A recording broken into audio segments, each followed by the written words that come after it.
A Chair for My Mother by Vera B. Williams.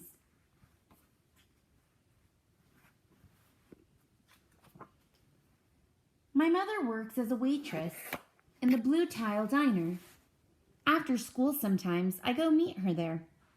Then her boss, Josephine, gives me a job too. I wash the salts and peppers and fill the ketchups. One time I peeled all the onions for the onion soup. When I finish, Josephine says, "Good work, honey," and pays me. And every time I put half of my money into the jar.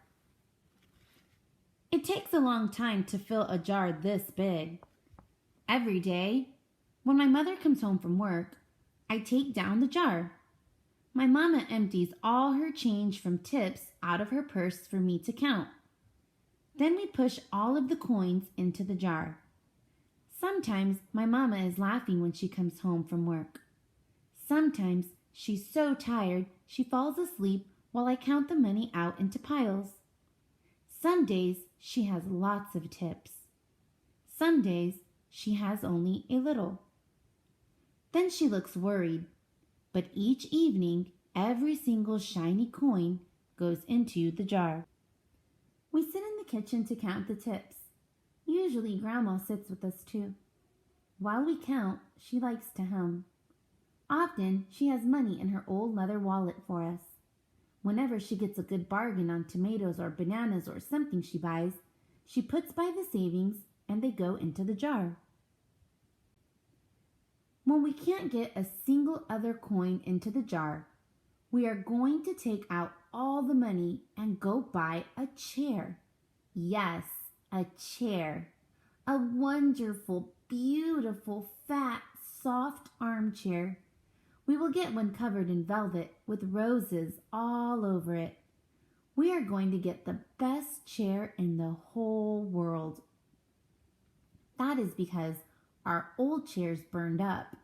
There was a big fire in our other house. All our chairs burned. So did our sofa, and so did everything else. That wasn't such a long time ago. My mother and I were coming home from buying new shoes. I had new sandals.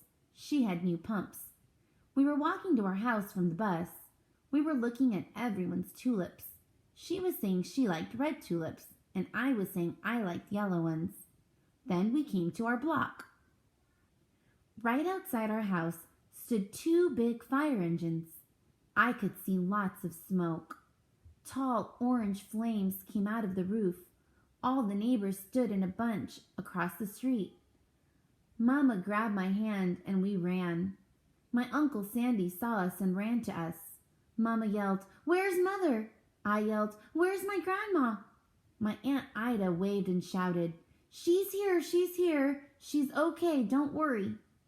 Grandma was all right. Our cat was safe too, though it took a while to find her.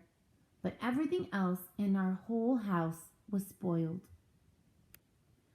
What was left of the house was turned to charcoal and ashes. We went to stay with my mother's sister, Aunt Ida, and Uncle Sandy. Then we were able to move into the apartment downstairs. We painted the walls yellow. The floors were all shiny, but the rooms were very empty. The first day we moved in, the neighbors brought pizza and cake and ice cream, and they brought a lot of other things too. The family across the street brought a table and 3 kitchen chairs. The very old man next door gave us a bed from when his children were little. My other grandpa brought us his beautiful rug. My mother's other sister, Sally, had made us red and white curtains. Mama's boss, Josephine, brought pots and pans, silverware, and dishes. My cousin brought me her own stuffed bear. Everyone clapped when my grandma made a speech. "You are all the kindest people," she said, "and we thank you very, very much. It's lucky we're young and can start all over."